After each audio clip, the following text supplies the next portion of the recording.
Ruth Marcus, who's the deputy editorial page editor, right? She has a high position over at the Washington Post, wrote an opinion piece called, quote, "I would have aborted a fetus with Down syndrome. Women need that right." Okay, this is just a piece in favor of eugenics. If the idea is that you get to abort a baby because the baby has Down syndrome, then what is the difference between aborting a baby with Down syndrome, not because you don't think it's a baby, but because it has Down syndrome, and doing that with somebody who is actually already born? Here's what Ruth Marcus writes.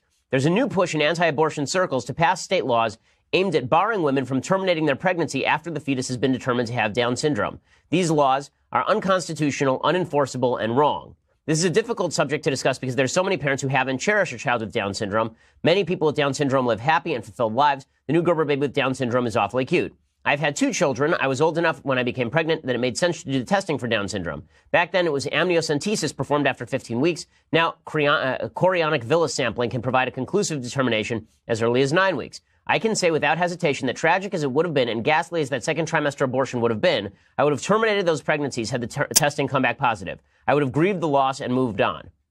Well, good for you, Ruth, that you would have grieved the loss. First of all, it's always a bizarre point in abortion fanatics lingo that they'll say things like, I would have grieved the loss.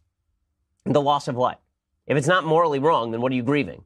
If it's just a cluster of cells, then what exactly are you grieving? Are you grieving the lost opportunity? Like, well, what are you... Presumably, you're grieving the human that you just killed or had killed in the womb. And just because that human in the womb had Down syndrome doesn't mean that it was okay for you to do that, and you should feel morally exculpated from what you just did.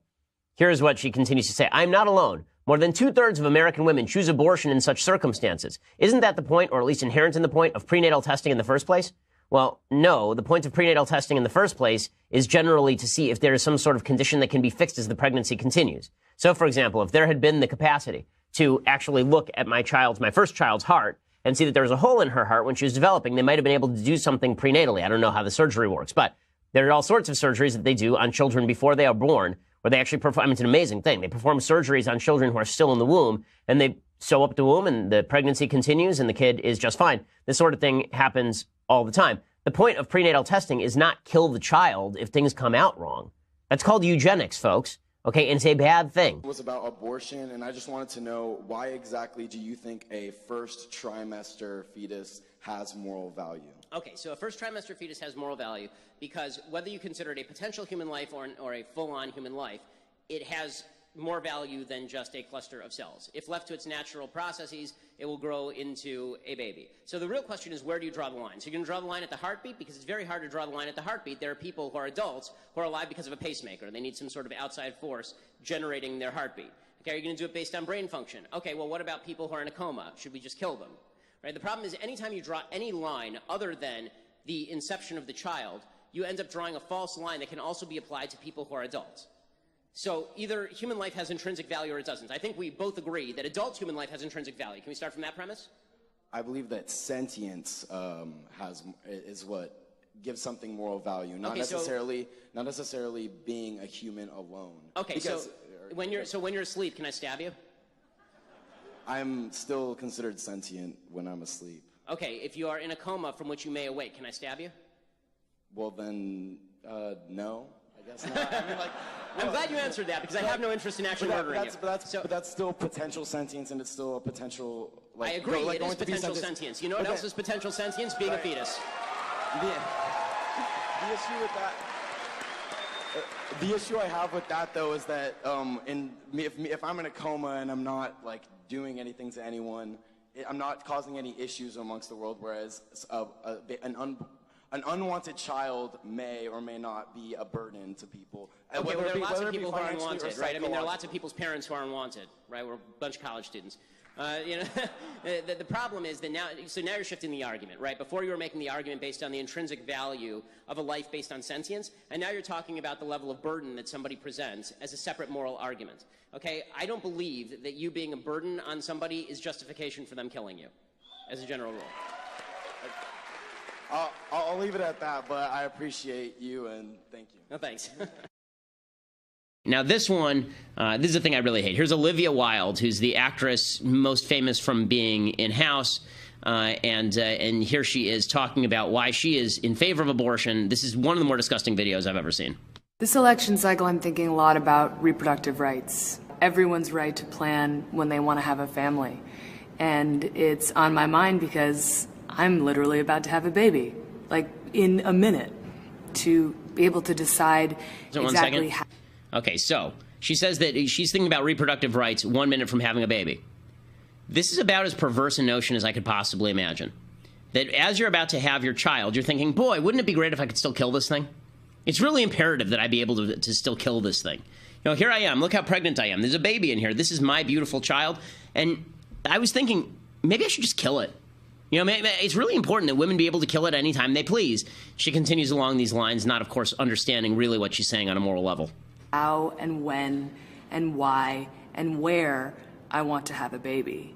And I believe that is a basic human right. I care about reproductive rights. What do you care about? If you care about your future, vote for it. Okay, what I care about is not killing babies. And this is going to be mildly graphic, but this is important because I'm sick of the euphemisms, okay? It's not aborting a fetus. It's not getting rid of a ball of tissue.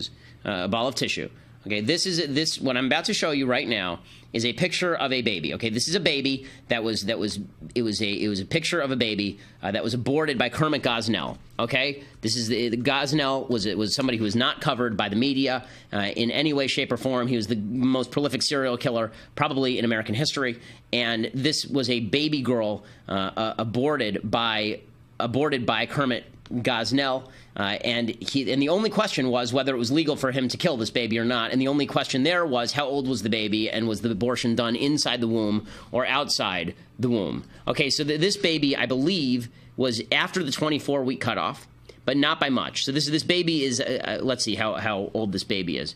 This is a case where an abortion went awry. She went to a hospital, and the baby ended up dying at the hospital. By 24 weeks, most babies born prematurely will survive. This is a late-term abortion, okay? This is what her baby looks like in the womb. We can see that picture again. That's what that baby looks like. This is a less graphic picture of what an abortion looks like, okay? More graphic picture of what abortion looks like involves the snipping off of the crushing of the skull, the sucking out of the brains. It involves, and these are fully formed children. These are fully formed children. I have 2 beautiful children. The idea that you get to murder a kid. Okay, no one has a right to choose that picture. Go back to the other one. No one has a right to choose this. No one. No one has a right to choose this. You don't have a right to choose this, okay? That's a baby. You don't get to kill it just because it's convenient to you. You don't have a right to say, it's my decision where and when and how to have the baby. That's an individual human being, and if that baby were outside the womb and you stuck a knife through its chest, you'd be charged with first-degree murder. You kill it in the womb, and we call it a human right. That's not a human right because that's a human, and that human doesn't have any rights because you just decided its rights are less important than your right to your own convenience. Despicable. Despicable. And so we're now going to play a game with the left. Let's play a little game with the left. The game goes like this, okay? Show the other image. The game goes like this. At which point should you be able to kill this baby? Okay, we're going to play a game called When Should You Be Able to Kill This Baby? Because I've been told by people like Hillary Clinton that you're able to kill this baby all the way up to the very end, right? 32 to 30 weeks. Right? And that's when the baby is fully formed. It can be born alive. It is a fully formed human being. I've watched 2 of them come out of my wife. These are human beings. These are not balls of tissue. These are not clusters of cells. And I'm sick of being told that it's just an abortion. I don't like the euphemisms. It's not a termination of a pregnancy. It's a termination of a human life. Okay? It's a murder of a human being when you're talking about these babies. And this idea that you get to choose that. Look, you got to choose a lot of things in life. You don't get to choose another human being's death. That's not something you get to choose. So when is it okay to kill this? When is it okay to kill this? Is it okay to kill this thing at week 14 when the heart is pumping several quarts of blood through the body every day? How about week 15 when the baby has an adult's taste buds? How about month 4 when the bone marrow is beginning to form? How about that? Or how about weeks 9 and 10 when the baby's teeth are already beginning to form? Its fingernails are already beginning to develop. We're talking about 2 months old, right? The baby can turn the head and frown. The baby can hiccup. Is that okay to kill? How about week 4? By the end of the week 4, the kid is already 10,000 times larger than the fertilized eggs was. There's already the beginnings of eyes and legs and hands. There are already brain waves detectable. Mouth and lips are present. Fingernails are forming. How about week 3? By the end of the 3rd week, the kid's backbone and spinal column and nervous system are forming. The liver and kidneys and intestines are beginning to take shape. How about day 22? The heart's already beating with the child's blood, which may be of a different blood type than the mother. So where in here exactly do you think it's okay to murder that kid because you have a personal convenience issue? Where do you think that you're right? And I love the glowing way she presents this. Here I am. I can't be a bad woman because I'm pregnant. I can't hate babies. I mean, here I am. I'm pregnant. Well, if you don't hate babies, or if you're not interested in killing them, then why are you in favor of people being allowed to kill them? Okay, this is not a matter of a woman's right to choose. A slave owner didn't get to choose to hold slaves. Nazis didn't get to decide which Jews got to live. And don't give me the it's legal, therefore it's okay. Lots of things were legal. Lots of things in human history have been legal that were totally evil. Okay, it is evil to suggest, as Hillary Clinton does, that the minute before a baby is born, you should be able to drag it by the feet out of the mother, except for the head, stick a scissors in there, ram it into the baby's skull, rip the skull open, suck the brains out, crushing it, and then pull it out. Hillary believes that that's something you should be allowed to do. When I talk about stuff I hate, this is a grave sin. It's a blot on the American Republic. It's a blot on the morality of the American people that we treat the killing of literally the most innocent among us. Literally the most innocent among us.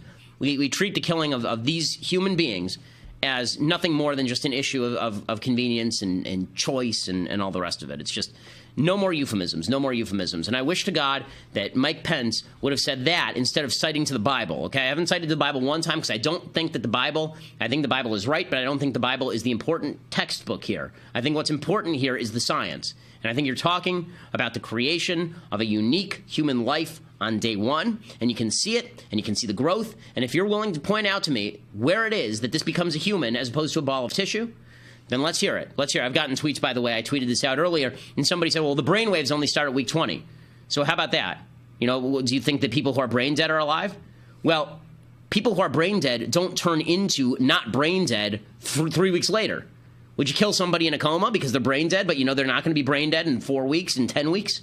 Would you do that? Would you pull the plug on him knowing for a full-on fact that if you just wait a few weeks, that person's going to be fully functional again? Would you do that?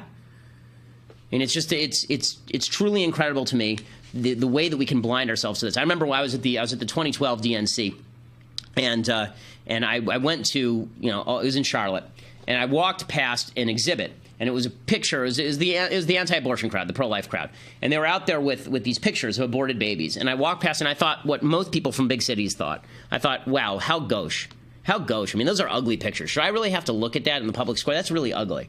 And then I realized that that's probably how people treated pictures of slavery back in the 1850s. That's probably how people treated pictures of the Holocaust back in the 1940s. The bottom line is, if it's that ugly, maybe you should do something about it instead of whining about how ugly it is. And it's not a matter of personal choice. Okay, I have a stake in whether my neighbor gets murdered, and I have a stake in whether my neighbor's baby gets murdered too.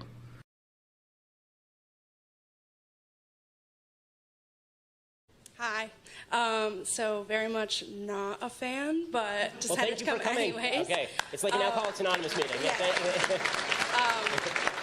So I actually have two questions. Right. The first one is, how do you account for like statistical manipulation when you present your facts that you presented in the beginning? So more specifically, when you were talking about percentages of blacks in X, Y, and Z, and when you were talking about the differences in wages today versus 20 to 50 years ago, how do you account for A, the difference in population among blacks versus whites or other races, and B, how do you account for the increasing gap between the middle class and the upper class? Okay, so, sorry, two things. There are two questions there. On any given statistic, I would bet we'd have a more productive conversation if I could actually give you the source. You could look up the source, and then you could ask specific questions about how those numbers were arrived at, because I'm giving you the bottom line, but I'm happy to give you the footnotes. I typically don't do that because it makes the speech even longer and more boring than it already is. But I'm more than happy to argue the stats and whether they're good or not, because it might be like that other guy questioning the Bureau of Justice Statistics stats. Right? There might be a flaw in the stat, and then we can argue about that. So that's a good question. The answer is we'll look at each individual stat, and we'll determine whether we think that it's reflective of reality or not based on its internal logic. As far as the idea that how do I account for the gap between the upper class and the non-upper class, as I said, number one, it's not the same people in the upper class, right? People move up and down between classes fairly regularly in the United States. There is a widening gap in terms of the people who are earning the most and the people who are earning the least, but that's because if you had to make a chart, it wouldn't look like this. It wouldn't look like the people at the top are going like that and people at the bottom are going like that. It would look like this, right? People at the bottom are moving up slightly, and the people at the top are moving up rapidly. That's because investment income has done really well under the stock market, for example. So if you had money to put in the stock market, that's been doing really well for you over the past several years, which suggests that one of the ways that you get out of poverty is to save and then get into the stock market. Right? The point here is that when people focus on income inequality, I think that this is actually a rather large moral mistake. I think that focusing on poverty is a good thing to do. I think focusing on income inequality is not a good thing to do because there's no correlation between income inequality and relative rates of poverty. Right? There's tremendous income inequality in a lot of places on planet Earth. In fact, in all places on planet Earth. If you go to Sudan, there's going to be a rich warlord there, and then there are going to be a bunch of people living on $6 a year. Okay, that's a terrible place to live. Income inequality in the United States is also quite high. Right? There are people who are Bill Gates and Jeff Bezos, and then there's the local checker at your grocery store. But if the local checker at your grocery store is getting richer, then it seems to me they have nothing particularly to complain about in how the economy is operating. They don't have a right to Jeff Bezos' money. They don't have a right to Bill Gates' money any more than Bill Gates or Jeff Bezos has a right to their money. So the question shouldn't be relative rates of increase. The question should be, is your income increasing? Is your life getting better? Can you buy more cool stuff? And one of the problems I have with just measuring income by the pure dollar amount is that it doesn't actually measure what you can buy with those dollars. Right? The fact is that you can buy things today that you couldn't buy even 5 years ago, certainly not 10 or 20 years ago. Life is completely transformed. A poor person in the United States today is living better than a rich person was living in the United States in 1920. Right? Everybody has air conditioning, everybody has a microwave, everybody has a car, everybody has a TV or two. Right? All of these things did not exist. That's because the market has created new products for which there is demand. That does not mean that poverty has been completely solved, because I think it's going to be almost impossible to completely solve poverty, but it does mean that if you're complaining because people at the upper end are getting richer rather than because you're getting poorer, then you should look to whether you are operating on the basis of jealousy or whether you're operating on the basis of something that actually should matter. Okay. The second point was just like, as a woman and somebody going into the healthcare field, I personally don't, it's on your opinion on abortion. I personally don't think that, like, I could have an abortion just because morally I feel like for myself it wouldn't be the right choice. But how do you defend your opinion as a white, well-off, religious man? How do you defend your, telling a woman what she can do with her body? Because evil things are still evil, even if I'm a white, well-off, religious man. And good things are still good, even if I'm a white, well-off, religious man. So this is one of these identity politics points that I really I don't mean to come down harshly on you, I don't, but it is a point that I really have serious moral qualms with. I think it's quite terrible. The reason being that the people who were fighting against enslavement of black people were a bunch of well-off white men for the most part. Right? And those people were saying, this is a moral sin. This is a moral blot. They weren't living in the South. They didn't own plantations. They didn't live the lives of the plantation owners. They said, this is evil, and we are here to stop it. Right? When you see something that you think is morally wrong happening, especially when you're talking about the taking of a human life, like, listen, I think that you shouldn't go around randomly killing homeless people. I just have this view. I'm not a homeless person.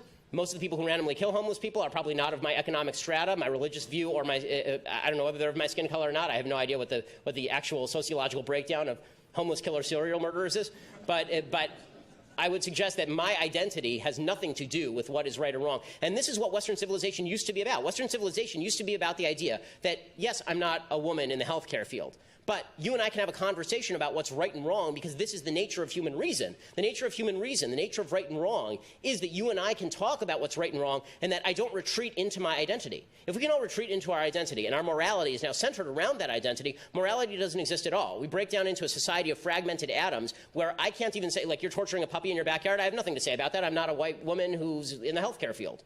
I'm not going to do that.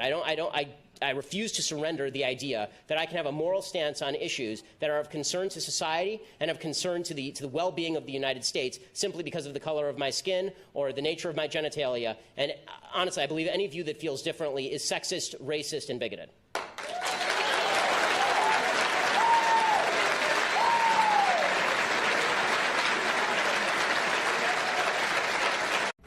If you're like 7 in 10 Americans, you probably haven't heard anything at all about Planned Parenthood killing unborn babies and then selling their body parts to the highest bidder. You've probably heard about a random dentist killing a magic lion out in Zimbabwe. You've probably heard about Miley Cyrus's armpit hair, but the media don't want you to know that your tax dollars are funding the mass murder and organ harvesting of actual children in the womb. I'm Ben Shapiro, and this is Hardwired. So, Why are the media covering up the brutality of Planned Parenthood? Because it might make you uncomfortable. Worse, it might make Democrats uncomfortable because Democrats love Planned Parenthood. The Democratic Party platform stands for the ability of a woman to crush her baby's head 1 minute before birth, and they want you to pay for it. It's actually in their platform. Quote, Democratic Party strongly and unequivocally supports Roe v. Wade and a woman's right to make decisions regarding her pregnancy, including a safe and legal abortion, regardless of ability to pay. President Obama, as a state senator in Illinois, he actually called for a fully formed living baby to be killed after birth. He said such a child was merely a fetus outside of the mother's womb. That's how Democrats think. We have it on gruesome tape. Here's a top Planned Parenthood doctor talking about how to use less crunchy techniques to kill babies so that their organs can be more easily sold. How he feels about using a less crunchy technique to get more whole specimens. And here's another top Planned Parenthood doctor talking about the ease with which baby intestines can be harvested and eyeballs can be extracted. These orbits are good too, and at this stage you start to get the retinal pigment epithelium, which is in the back, which is you've collected that before. So all the orbits are so easy. It's just delightful. A third top Planned Parenthood doctor negotiated over baby body part prices while standing over a tray of dissected children. I think the per item thing works a little better just because we can see how much we can get out of it. Now, naturally, Hillary Clinton thinks the people who do this are just wonderful. I'm proud to stand with Planned Parenthood. But when Hillary Clinton is shown video of Planned Parenthood doctors talking about selling organs, even she pretends to find it, quote, disturbing. People who claim they're disturbed by the sale of baby organs, but are totally fine with the crushing of their heads, are moral idiots. It's like saying you're disturbed by the whipping of American slaves, but not by anyone holding them as slaves in the first place. Here's the truth. Abortion ends a human life. The science is settled. By 3 weeks after sperm meets egg, the baby's brain, spinal cord, heart, and other organs begin forming. That's about the time when most women notice they're pregnant in the first place. By week 4, we've got early facial features. By week 7, the baby has toes. By week 9, the baby is developing external genitalia. By week 10, the baby has started growing fingernails. And that's all in the first trimester. That's the least controversial abortion period. But we treat these innocent human lives as junk for the garbage disposal. During the first 3 months of pregnancy, doctors plunge a tube with an edged tip into the womb. They then use the suction power of the tube to literally tear apart the child while it's alive, and then suck the pieces out of the mother's womb. This is called suction aspiration. Unpleasant? Try dilation and curettage. In this version of abortion, doctors use a curette, which chops up the baby inside the womb and then scrapes it right out. As the baby grows, the methods of abortion get uglier and uglier. There's dilation and evacuation, in which doctors use a forceps to crush the baby, including its brain and spine. The pieces are then removed.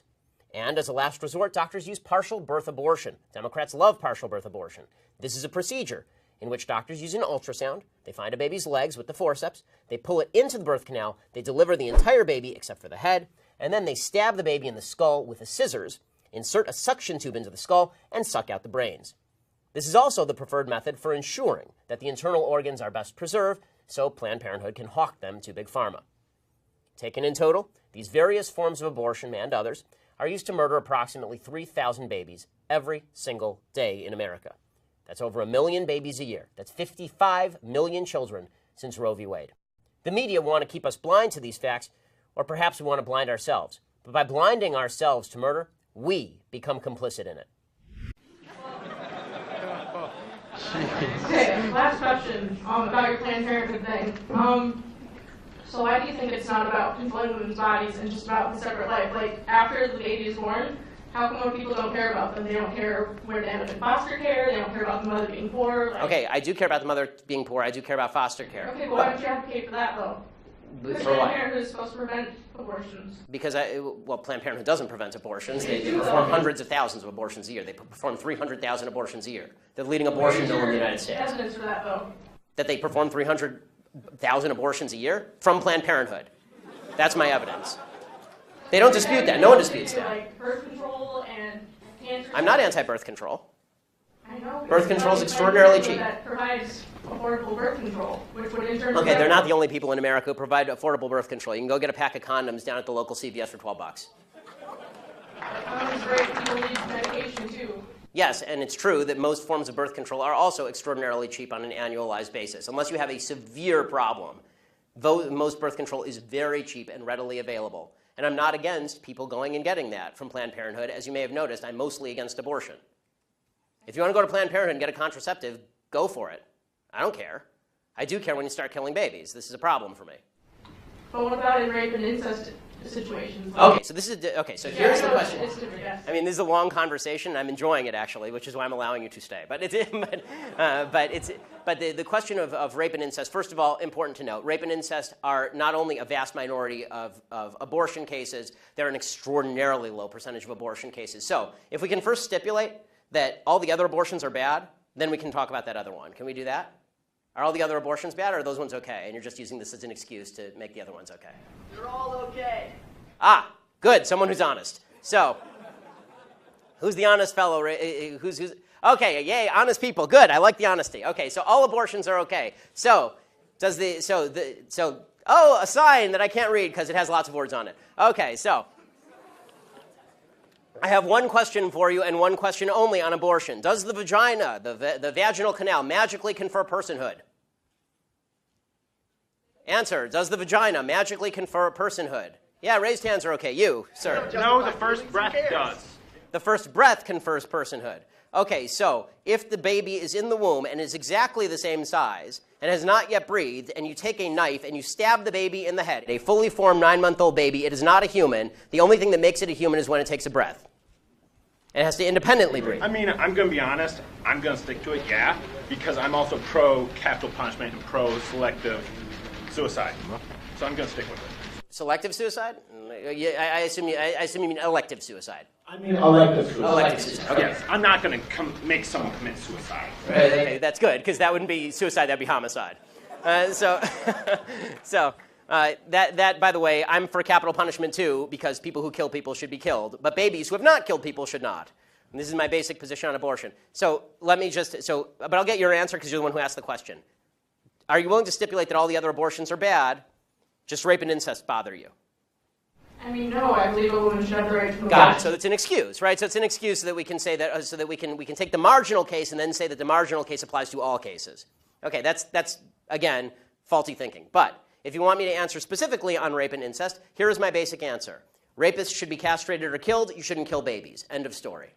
But are they ever castrated and killed? Most rapists don't even get convicted. I agree, and that's usually the left side of the aisle because the left side wants to let them out after 5 years in prison. I want them castrated or killed. I'm telling you what my belief is. My belief is not public policy at the moment. But I think, would you agree with me on that one? Can we at least get a little agreement to finish this particular parlay? Okay, should rapists be castrated or killed? Well, yes. Okay, good, yeah, okay, we agree. Thanks.